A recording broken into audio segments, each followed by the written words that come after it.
Good morning student. आज हम तरंग हिंदी पाठमाला कक्षा 6 का पाठ 3 अंधेर नगरी चौपट राजा पढ़ेंगे, जो कि एक एकांकी है। इसके लेखक भारतेंदु हरिश्चंद्र जी हैं। इसमें 3 दृश्य बताए गए हैं। तो आइए इस पाठ को संक्षिप्त में पढ़ते हैं। इसमें पहला दृश्य नगर के बाहर एक सड़क का है, जहां महंत जी अपने दोनों शिष्यों नारायण दास और गोवर्धन दास से बात करते हुए कहते हैं, यह नगर दूर से सुंदर दिखाई पड़ता है। यहाँ भिक्षा मांगने गोवर्धन दास तुम पश्चिम की ओर जाओ और नारायण दास तुम पूर्व की ओर जाओ। गोवर्धन दास एक कुंजड़िन से सब्जियों का भाव पूछता है। उसे कुंजड़िन बताती है सभी सब्जियां टके सेर हैं। आगे जाकर वह हलवाई से मिठाइयों का भाव पूछता है। उसे हलवाई बताता है सभी मिठाइयाँ टके सेर हैं, जिससे गोवर्धन दास आश्चर्यचकित रह जाता है और हलवाई से ही उसे मालूम होता है कि नगर का नाम अंधेर नगरी और राजा का नाम चौपट है। गोवर्धन दास को भिक्षा में 7 पैसे मिले थे, जिससे वह हलवाई से 3.5 सेर मिठाई खरीद लेता है। महंत जी नारायण दास और गोवर्धन दास आपस में मिलते हैं।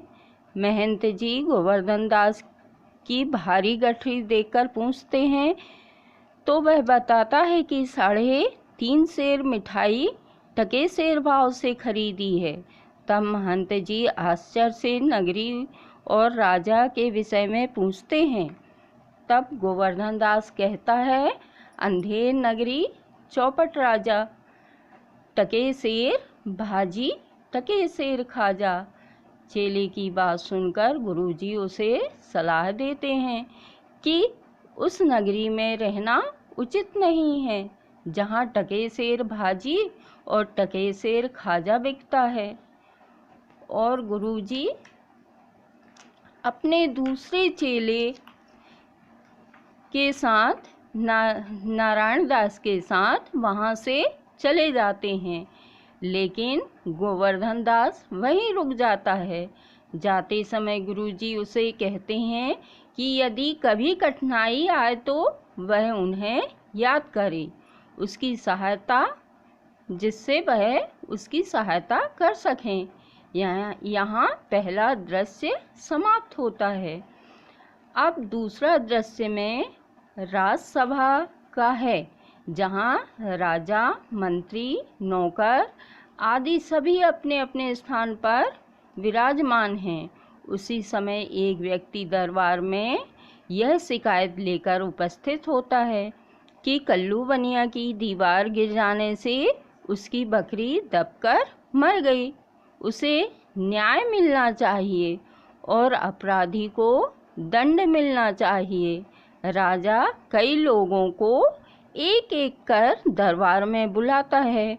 बनिया, कारीगर, चूना बनाने वाला, भिस्ती, कसाई, गड़रिया और कोतवाल को राजा के सामने पेश किया जाता है, जो सभी अपना दोष दूसरों के माथे मढ़ते चले जाते हैं और स्वयं को निर्दोष सिद्ध करते जाते हैं। मूर्ख राजा कोतवाल को फांसी की सजा सुना देता है। यहाँ दूसरा दृश्य समाप्त होता है। तीसरे दृश्य में गोवर्धन दास मिठाई खा रहा है। गोवर्धन प्रसन्न है क्योंकि उसे खूब खाने को मिलता है। उसे लगता है कि उसने गुरुजी के साथ ना जाकर बहुत अच्छा ही किया है। तभी सिपाही आते हैं और उसे पकड़ लेते हैं और कहते हैं कि उसे फांसी के फंदे पर लटकाया जाएगा। वे उसे बताते हैं कि कोतवाल को फांसी की सज़ा दी गई थी, लेकिन फंदा बड़े आकार का बन गया है और उसमें कोतवाल की गर्दन पूरी तरह नहीं आती, क्योंकि वह शरीर का दुबला है। तुम मोटे हो, इसलिए तुम्हारी गर्दन उसमें पूरी तरह आ जाएगी। और यही राजा की आज्ञा है कि किसी मोटे आदमी को फांसी दे दो, क्योंकि बकरी मरने के अपराध में किसी न किसी को तो सज़ा जरूर होनी चाहिए।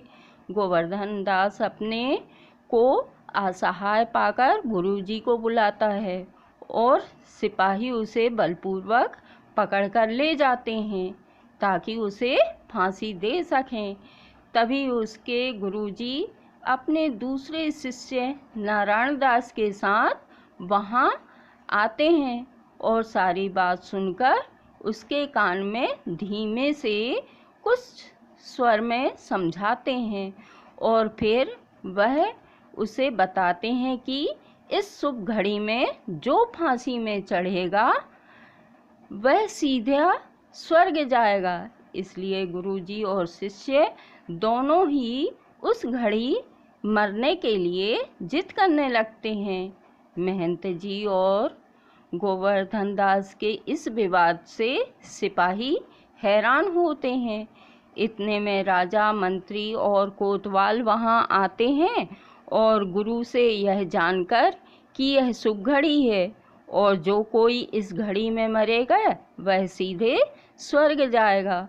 कोतवाल और मंत्री स्वर्ग प्राप्त करने की कामना से फांसी के फंदे पर चढ़ने की जिद करते हैं, लेकिन मूर्ख राजा यह कहते हुए फांसी के फंदे तक पहुंच जाता है कि राजा के जीवित होते हुए पहले फांसी कौन चढ़ सकता है। सिपाही राजा को फांसी दे देते हैं और महंत जी शिष्य को दूसरी तरफ ले जाते हैं। तो बच्चों, कैसी लगी अंधेर नगरी चौपट राजा एकांकी। यहाँ लेखक यह संदेश दे रहे हैं कि लालच में नहीं फंसना चाहिए और गुरुजनों की आज्ञा माननी चाहिए। संकट पड़ने पर बुद्धि के द्वारा कठिनाइयों को दूर करने का प्रयास करना चाहिए। Thank you.